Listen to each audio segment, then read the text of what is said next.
Hello, everybody. Welcome to the Trust Your Gut podcast. I'm very excited to have my guest today, Anu Simh. Welcome, Anu. So great to have you. Thank you, Hannah. It's my pleasure. So, why don't you tell our listeners a little bit about you, what you do, and how you're involved with the gut microbiome? Yeah, I am a board certified functional health coach. I help busy women live at the ideal weight, and I do that by really helping them take care of their microbiome, their brain chemistry, hormonal health, and reframing their mindset. So I kind of put all of that together. So the whole premise is it's not just about losing weight because 80% of people who lose weight gain it back. So it's all about how do we take care of your gut so you don't gain the weight back. So even from day one, uh, I'm asking that question of my clients. What are we doing to make sure that your microbiome is resilient? It's doing all of the things behind the scenes for you, so you just don't gain that weight back. Because that is a huge problem, right? You spend a lot of time and money losing weight, and it's so frustrating when you gain the weight back. It's like going to college for 4 years or 2 years and then going back and you're told you need to go through that again. I feel like it's like that, with people who lose the weight and gain it back. So I am so passionate about that. I want women who spend all of their time and money and energy, for them to know that they can indeed live at the ideal weight, and it's all starts with the gut. And my own I had my own gut issues that got me excited about the microbiome.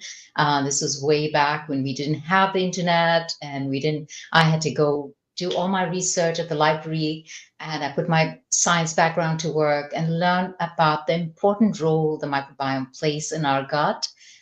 Today, Hannah, I mean, you're the kombucha queen. There are so many studies that really connect the microbiome to all aspects of our health. But back then, the Human Microbiome Project was just beginning, and we were in the infancy of research. And even then, I knew that that was the missing part of the puzzle. Somehow I felt if we start taking care of our forever guests, they're not going anywhere. We take care of them; they're going to symbiotically take care of us. So that's how it all began. Yes, I totally agree with you. I think that we have an intuitive understanding because of course we live with our own bodies. We live with all those microbes inside of ourselves, and it's so interesting how our cultures and programming have kind of shifted our ability to trust in ourselves and to trust our intuition and to have so many questions about these things. But we're at this really cool precipice where a lot of information about the types of foods that we've been sold through the grocery stores and whatnot, we're really starting to understand the full spectrum of negative impacts that those can have on our bodies. And so I'm excited about where we are right now, right? The Human Microbiome Project has been going on for over 20 years. We have so much more information about our gut health and how that can help us. And I think you're absolutely right. It's so frustrating when you get on that sort of yo yo where maybe you're able to maintain some weight loss, but then it comes back. And so it sounds like you have a very comprehensive way to help folks with this approach. So, you know, what tell us a little bit about your personal journey. I know you said you went to the library and you researched stuff, you had gut problems. How did those manifest for you, and what led you to the gut microbiome besides that intuition of yours?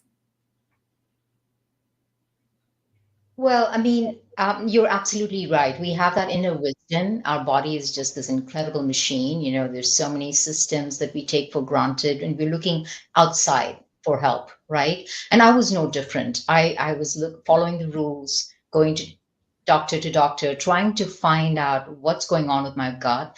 Why is it that I can't digest the foods that I could digest perfectly well before? So I didn't know the answer, and the doctors definitely didn't know the answer. We are talking about a time when there was no labels like SIBO or IBS or IBD. We didn't know all of that at that time, and they just kind of shrugged. They said, you are perfectly normal. You're a healthy girl. A bit of bloating gas, not a big deal.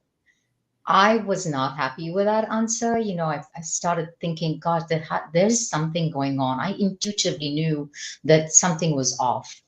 And I still remember the time when I had gone to this new doctor, and he was literally laughing at my symptoms. He said, everything that you're saying, we residents go through this all the time, all the time. In other words, suck it up. It's not a big deal. And that didn't sit well with me. And that day, I remember just sobbing in the car, just really, really upset that I wasn't getting an answer. And I clearly heard my grandfather's voice. He was a physicist, a Renaissance man, and he'd always told me food is medicine. And I'd forgotten, Hannah, I'd completely forgotten in this kind of crazy life that we lead, constantly working and looking for outside for, that kind of credibility. So I said, no, this has to change. I think I need to figure out what's going on with me. And that's what led me to the library. That's what led me to this amazing world of microbes. And I started realizing, just looking at all of these different studies, that maybe that was the missing piece, that maybe I was lacking diversity because I was not eating how I did as a child. I mean, growing up in a family that had a lot of diversity, plant forward diversity, I completely stopped eating like that. It was just fast food and, ultra processed foods. That is the convenient American way. So I bought into that completely. And so I slowly started changing that and started thinking not about feeding me, but feeding about these guys inside of us. And I don't want to romanticize it, but we do have a symbiotic relationship. And the more I learned that if I fed these my microbes the food that they think of as fuel, then I'm rewarded at some level, as far as my health. And that turned out to be true in my case, and slowly with adding these fiber rich foods and, fermented foods and things like that, my gut slowly started healing. I started feeling like myself again. And when I started feeling like myself again, I said, it's time for me to help others with this message. And like Maya Angelou says, when you heal, heal others. That's pretty much, that became my mantra. Convenience was what killed me, convenience. So I took the same mantra and I said, convenience leads to consistency. So now everything that I tell my clients is on weight loss journey or with gut issues, let's come up with a good format for you so it is convenient, and you, the busy lady with work and all of that, you can still use this as a format to get to that optimal wellness. I really love, first of all, that it was an ancestor, right? Somebody in your family line who came to you through your memory in this moment of need, because I truly believe that in our DNA, we contain so much wisdom and so much information. And to have that person in your life who, in this moment of frustration and sorrow and breaking down, you could remember and bring that kernel of wisdom back into you. And that really sort of, what I'm hearing is, became this sort of lifeline, returning back to yourself. I also really love that you talk about feeding the microbes, because I always talk about this. I'm like, well, what are you eating for? Why do we eat? Right? Yes, of course, there's a pleasurable component and we need fuel, but what we're actually feeding are those microbes. And so thinking about what they need, not just what tastes good on our tongue. And that's really what Trust Your Gut is about. It's not about, oh, it's delicious and therefore I crave it. It's closing those feedback loops. How does my body feel when I put this into it? Is it good? Is it energized? Is it depleted? Is it bloated? And so the more that we close those feedback loops, the more we can start to understand what it is that's going into our bodies. And I also love that you came from a background that was more diverse, plant forward. Wheat, corn, and soy, that's what we subsidize here in the United States. And so unfortunately, that's what all of our ultra processed foods are made of. And we've become sort of monoculturists instead of having a diverse diet because of the way that the system's set up. So I just love hearing about your journey and then how inspirational you turn that around to help other people, because of course you're not the only person who needs this support and help. And so what are some of the signs when you're working with folks that their gut health might be out of balance?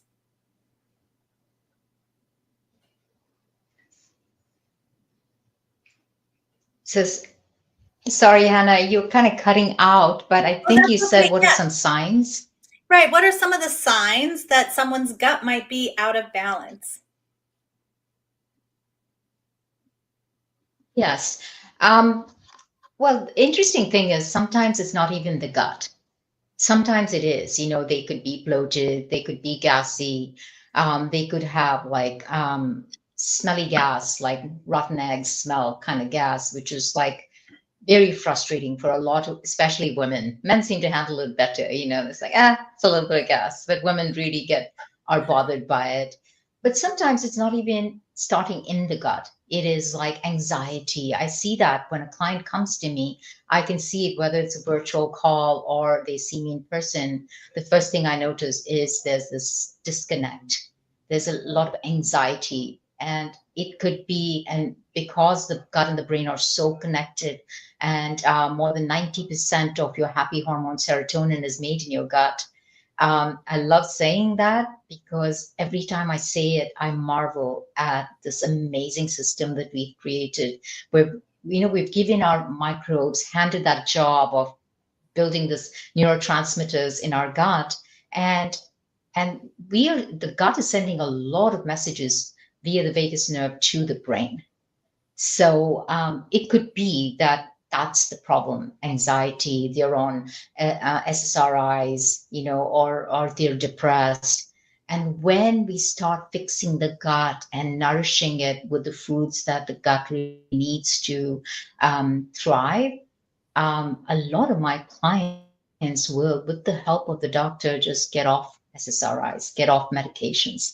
They get to the point where say, I really don't think this medication is needed anymore. And that's when I usually say, well, it's time to talk to your doctor and figure out if that is something you can wean off, because some of them are on such strong medications. You can't just willy-nilly say, I want to stop taking the medication. So you have to have a conversation with your doctor and try to, get off of it in a very, methodical way. Right. So Okay. that's one area that I see: gut brain connection. The immune system, definitely 70% of your immune system is in your gut, and your gut microbes are like the training ground for your immune system. They are constantly saying, hey, this is a friend, this is a foe, this is a neutral party, don't react to everything. And that is what we see today. There's such allergies, food allergies in our world, like in our country. People are reacting to everything. I mean, when I was growing up, I had never heard of peanut allergy or corn allergy, but why is it so much on the rise right now? And that's because of the oral intolerance.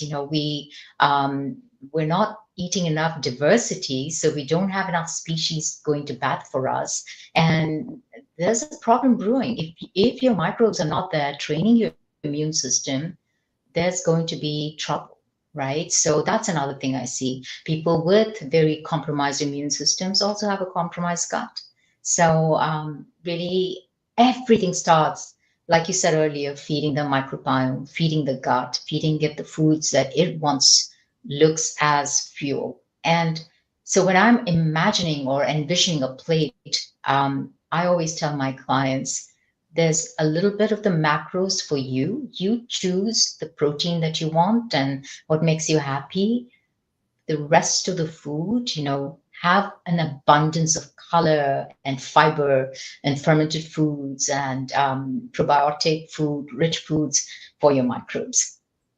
So that's pretty Yep. much how we, I start helping my clients from day one, because you have to think about why people gain weight in the first place. Most of the people who are on restricted diets to lose weight, they'll say, oh, I don't want to eat this and I don't want to gain weight. They're scared of carbs, as the carbs are the enemy. There's so many problems in how we look at food today. And when you restrict your diet so drastically, you're going to lose a lot of these species that are so incredible at producing so many things that we need. So what happens is there's an imbalance in the microbial ratio.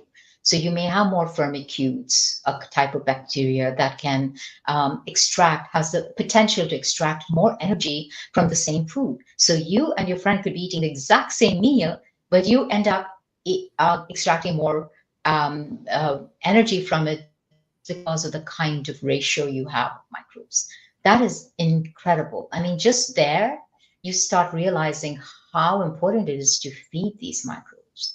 And they also kind of hold on to the obesity memory. That's studies are showing us that. So you could struggle and lose weight and okay, I'm finally at my ideal weight, but the microbes have this memory of your obesity.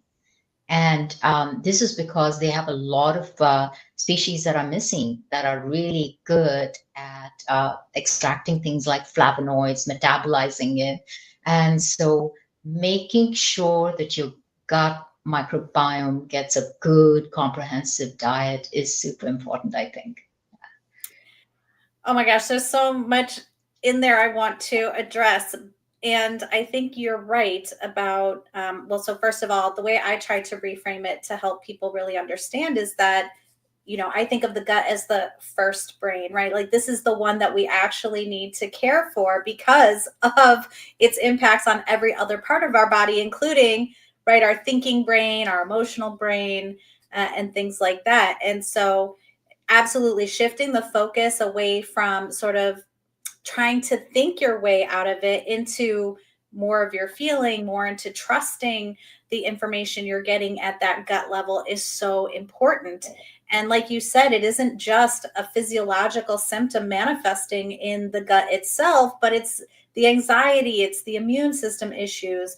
And I think, unfortunately, a lot of the allergies, like you're saying, they're not only because we've had a loss of species, which is huge, the amount of antibiotics were prescribed, the impact of C-sections and missing out on that bacteriological Absolutely. heritage by not coming through the birth canal, and then children of children of children, right? The many generations removed from that. And so we're really at this loss. We're kind of behind the ability to help ourselves. Then, of course, who we're putting adjuvants, different proteins into various things that might be injected into your body that then create a negative reaction to them because they've been injected with something that causes a negative reaction. And so there's just layer upon layer of the many ways in which, unfortunately, our current society is sort of stacked against us when it comes to this microbial diversity. So it's good to recognize that we aren't alone in this process, that this isn't unusual, and that we haven't done anything wrong to be here. Um, and raising our awareness about it allows us to then make different choices. And so I'm hearing you talking about fiber rich foods, which of course have that prebiotic benefit in creating a substrate for your microbes to feast off of. I'm hearing probiotic foods like kombucha, like yogurt, all of our fermented friends that we have consumed since the dawn of time, because before refrigeration, that's how we preserved our foods. And because we lived in dirt houses and dirt soil, right? We were surrounded by soil-based microbes all the time. And now we live in controlled environments and we're always very clean and sanitary. And that can have a deleterious effect if we don't allow ourselves to get dirty, if you will, and play in those environments. So, of course, I love you hitting on the fermented foods, but how do you see fermented foods like kombucha play in feeding and supporting the microbiome? What from your working with clients and research have you seen in regards to that? Well, I think foods like kombucha just offer people a variety. Like for example, I have clients who cannot tolerate things like, let's say, kimchi, be it taste or be it, maybe they're struggling with something like SIBO or IBS and they're not able to. Kombucha or kefir and things like that, or milder versions of kombuchas, they seem to, people even with gut issues can slowly incorporate that into their life. So especially home brewed kombucha, because they're not pasteurized. It's a much better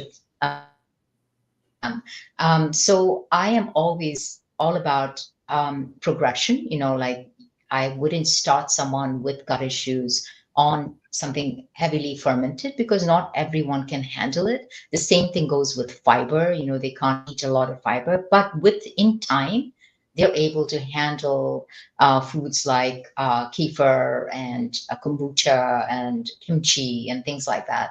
And there are many studies that are pointing to the fact that even 1 week of fermented foods like this can completely change your gut species. Diet is your biggest needle mover.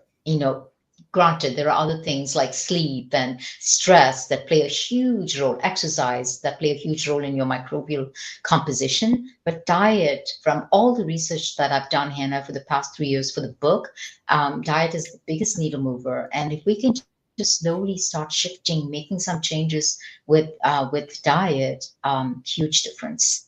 In fact, I when I have people over now, I don't even offer anything that is um, I know that I feel that no, I mean, I feel very strongly that people shouldn't be drinking. So there's none of the sodas and things like that. I always give them an option of, do you want water or kombucha? And most people will say, are used to kombucha now, and they'll say yes.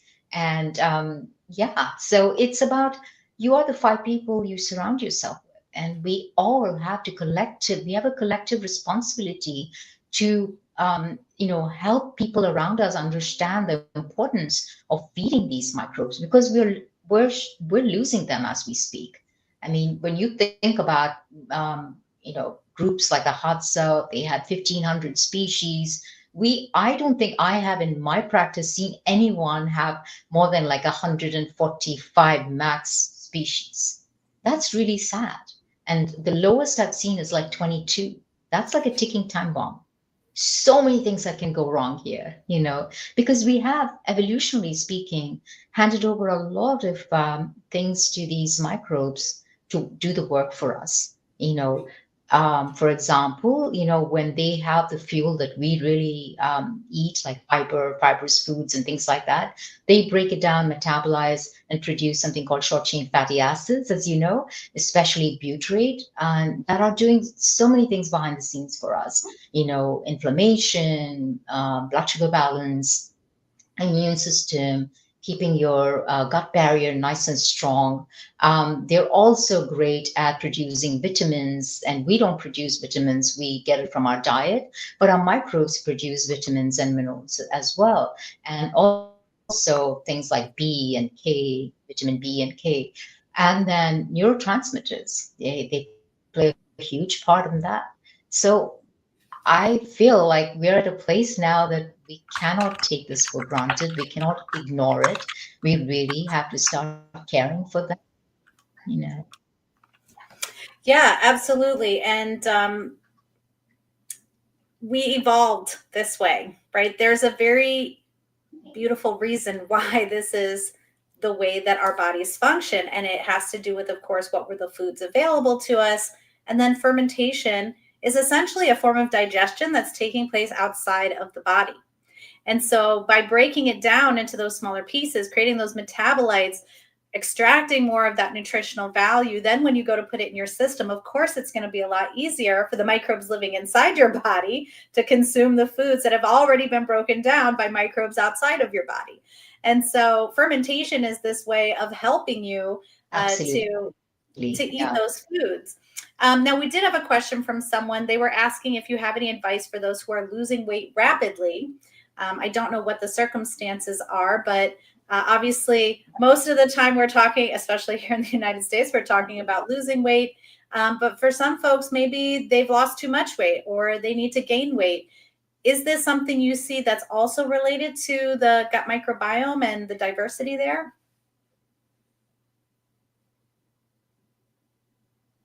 Yes. And I don't know. There are certain people with gut issues who they are not able, they're malabsorbing. They're Mm, not absorbing enough of the nutrients from the food. And that could be the underlying reason for the weight loss. I see that with especially people with SIBO or IBS. Sometimes they're not able to eat right. They avoid a lot of foods. They're mono eating. And they start losing weight, and so they're really nutrient deficient, and when you are not eating enough diversity, when there's not enough diversity, I mean, with SIBO, a lot of things are happening in the small intestine, right? It's not in the colon. But if you don't enrich your colon with all of the nutrients, because we as humans, we can't really digest the fiber. We've kind right. of just handed it over to our microbes. Say, hey, you do that work. So we are just really kind of mono eating, not eating enough beans and lentils and lots of different kinds of vegetables and fermented foods. They are starving. And when they are starving, they're not producing enough metabolites that are really helping us. So it's kind of a vicious cycle. So, but I really, having had gut issues myself, I feel for people who are struggling with that. And I was also super skinny because I went through the same thing. But I want to tell our listeners there's hope. You can, your gut microbiome is very resilient, folks. You start making small little changes. It's incredible how things change. So I think it is important for the listener to understand what is a healthy microbiome. A healthy microbiome is a resilient microbiome. And how do you grow a resilient microbiome? You want to be sure that you have species richness. You want different species doing some incredible work for you, and you want species evenness. And you probably see this even with your kombucha kits, right? We don't want one species to overtake. So we really want that species evenness and species richness. And that constitutes a healthy microbiome or resilient microbiome. And if you have a resilient microbiome, you can kind of fight back from anything. You can bounce back from any kind of illness. Let's say you go to Mexico and you catch a bug.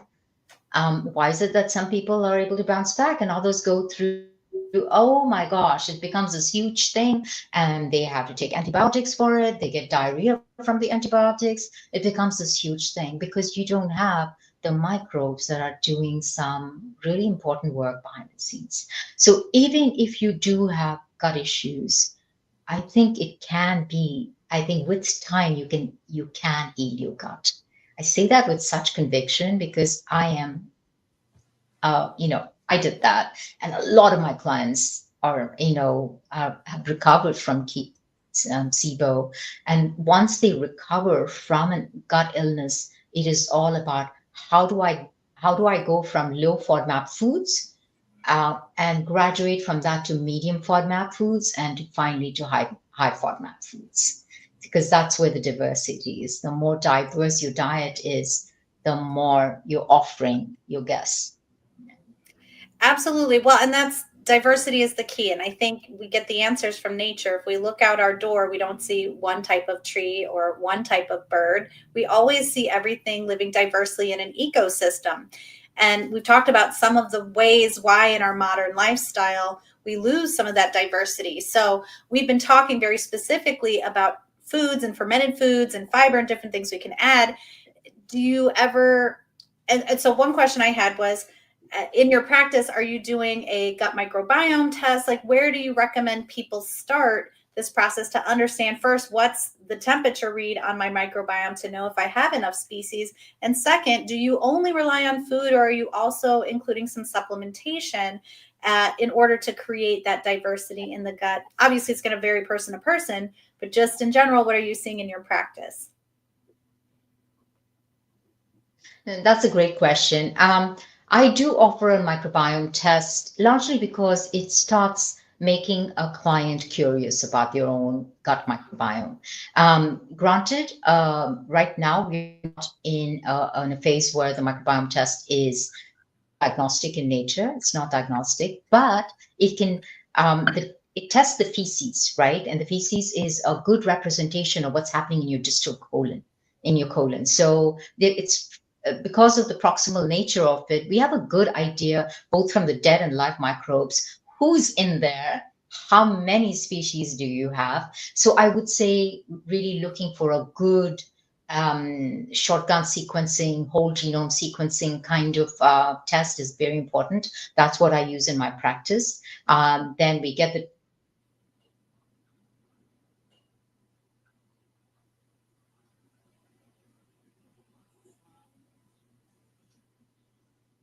oof, keystone species, and or they may have some pathogenic load. And I am enough research shows that it's better for us to enrich and grow more of the beneficial bacteria than go after the pathogen load. So that's pretty much what I encourage my clients to do. And even and the test could also tell us things like, is the ratio off? Do you have more of the energy extracting kind of bacteria? If you do, that can be connected to your weight gain or weight loss. I mean, so it gives us a lot of interesting information to start the conversation.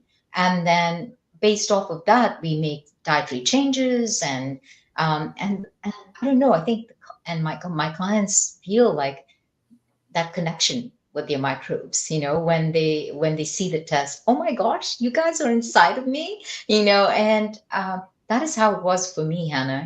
Once I knew that, I didn't feel alone anymore. I know people might think that's crazy, but it's true.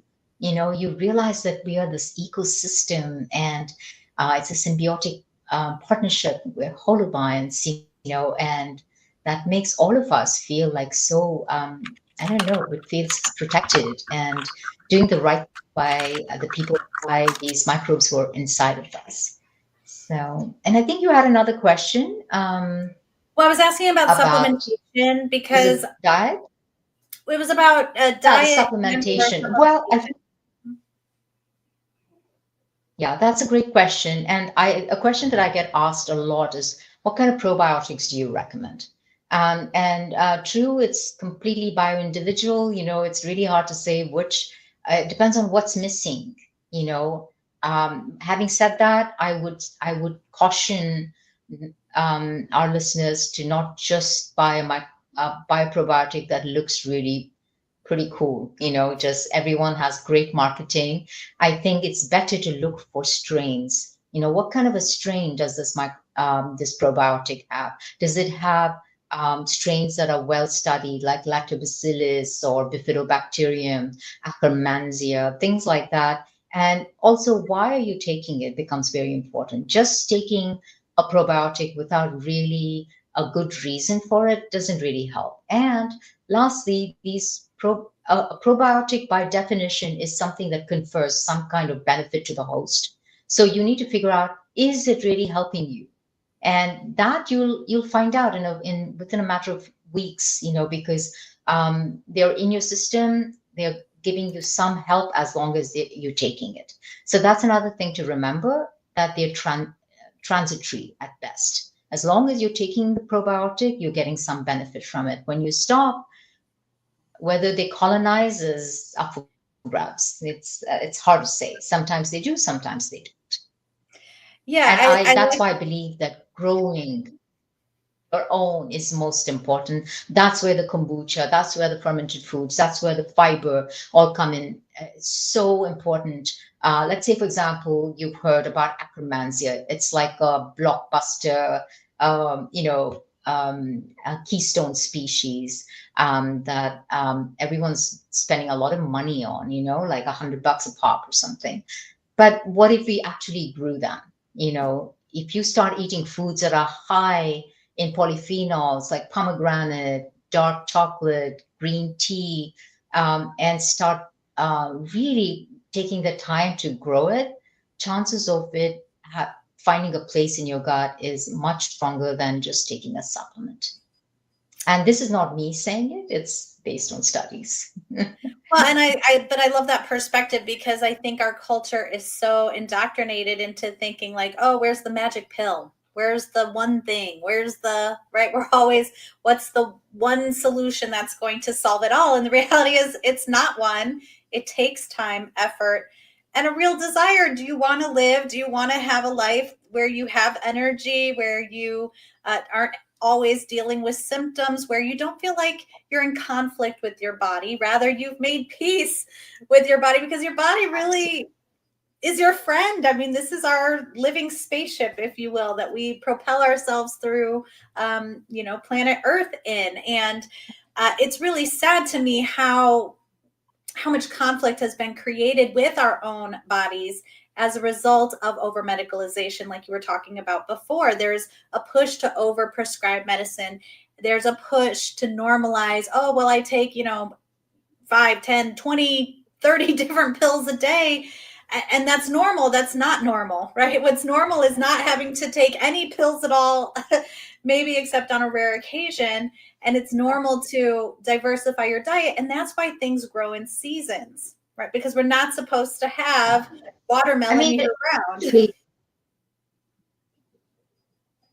absolutely, and I 100% agree. And for sometimes it's like medications for lifestyle diseases like type 2 diabetes, hypertension, and things like that, which are all lifestyle related diseases. So a lot of our chronic diseases are from our lifestyle. So by making these changes, I mean, I'm not saying at all that you stop the medication, but start making the changes and you'll see that you need less and less of that.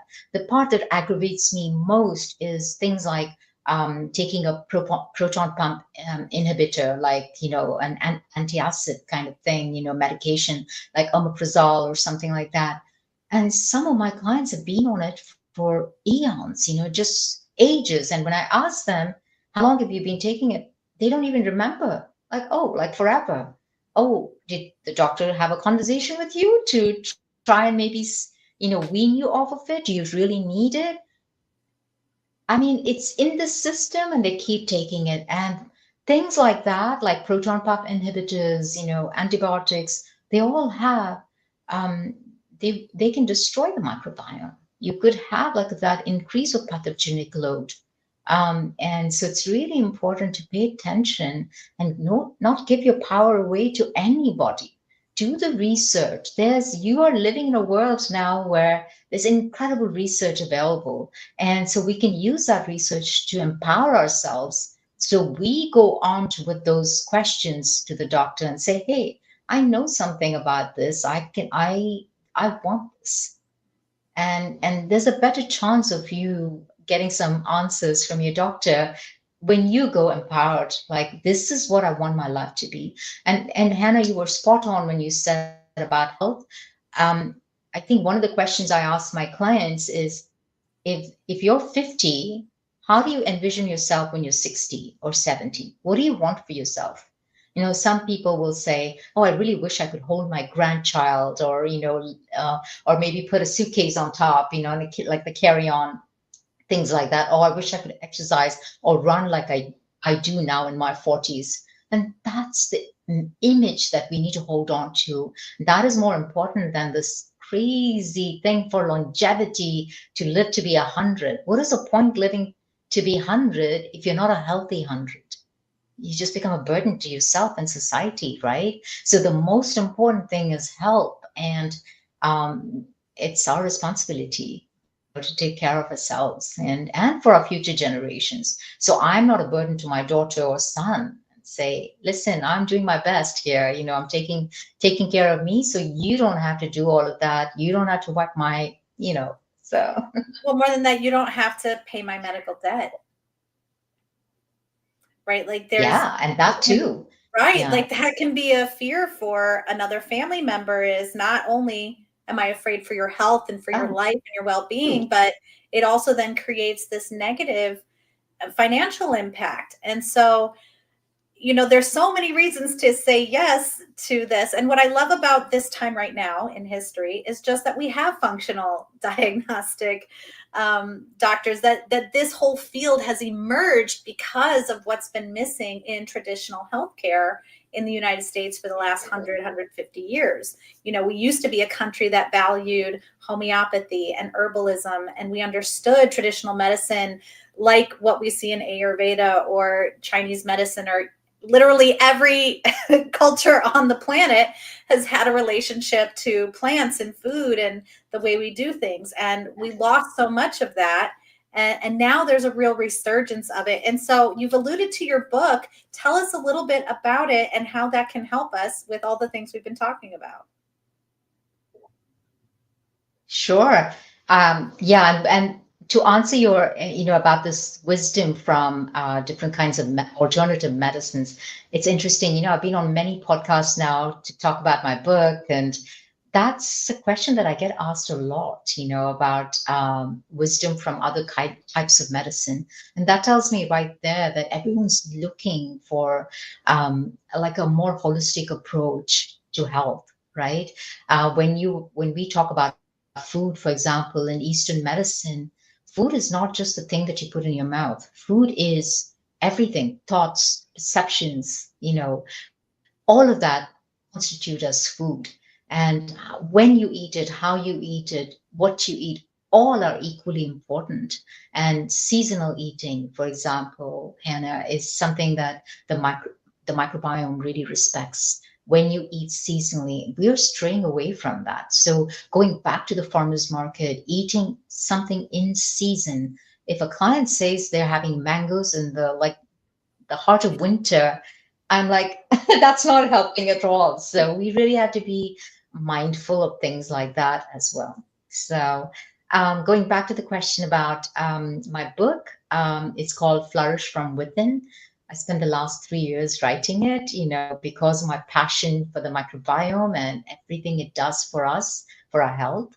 And one of the things that I kept hearing from my clients was like, Anu, I wish there was a book that had the information about the microbiome and telling us what to eat and what kind of changes that I need to make. So I took that to heart. And so it's almost like a little Bible for someone who's not really a microbiologist or a science person, someone who can. So I tried my best to keep the science really based, easy to understand, So the first part of the book is about the microbiome. The second section of the book is about a diet that I proposed. It's largely to feed your microbiome. I don't go into what kind of macros you need to eat because everybody is different. How much protein you need is very different from what I need. What kind of protein you need is very different from what I need. So I leave that to the reader, but we talk about how to feed the microbiome because that is very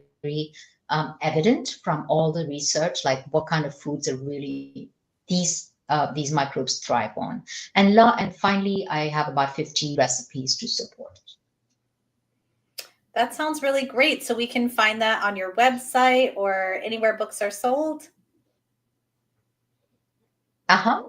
It's right now it's on pre-order. You can pre-order it on 9armsofwellness.com, and it's launching this spring, and it's available where all books are sold.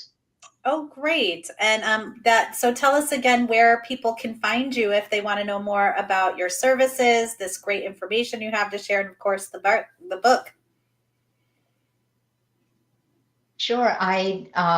The things that I offer are weight loss programs, but they're all in based on the microbiome and gut brain axis and hormones. And so you can either work with me one-on-one or through like group programs. And then I also have a specific program for gut health. And then my book is also sold on the same website, and it's called 9armsofwellness.com. And that's my philosophy and my business. And I say 9 arms because I realized that food is the biggest needle mover, and it's one of the arms, but we need all 9 arms to keep us healthy. And the other arms are like sleep and nutrition, hydration, exercise, self-care, connections, breath, keeping stress, biohacks for stress, all of that equally important in optimal wellness. I couldn't agree more. And we need so many people to share this message because we're trying to create a paradigm shift here. We're trying to change the culture from within. And so the more of us who are talking about these things from our unique perspective, I mean, we come back to the same basics. When you look at many different health, speakers and luminaries in our industry, there a lot of them are saying the same things. But that said, it's what voices resonate with you, what information carries with you, and that's why I think we need so many more people to be talking about this. And I'm so grateful that you are, Anu. And in fact, I think we have one of your books to give away, so we will share details on how to do that with the podcast when that comes out. But it has been so nice to talk to you today. If there was anything else you wanted to share with folks before we go, please let us know now.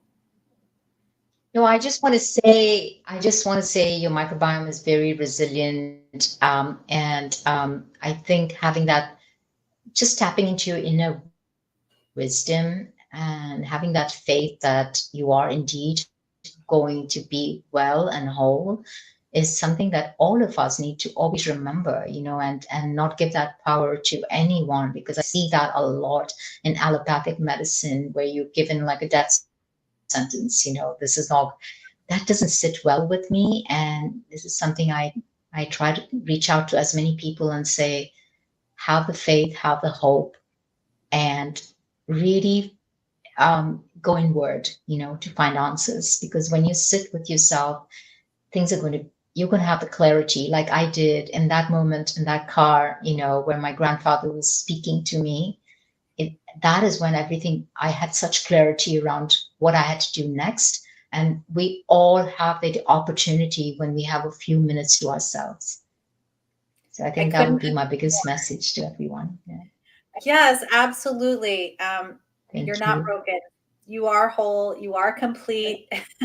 And we forget that. And so I love that message. I love us returning to your grandfather, and what a blessing you are to honor him in the work that you do and how you're teaching others, including the next generation that's coming up. And, that's all we want to do, is to be able to bring forth those good teachings and philosophies that are that thread in our DNA that is what allows our species to continue to be here and to proliferate despite all of our better living through chemistry that has caused us so many problems. And so the work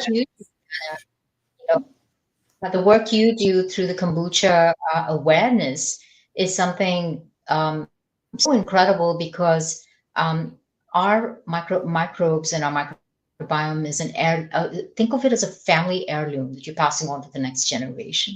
My daughter-in-law is pregnant, and this is something I tell her all the time, that this is the best thing you can give your little one, just really eat all the right kinds of foods so your breast milk is rich and you can help your child live the best life. Because 0 to 3 years is when the child's microbiome is being shaped.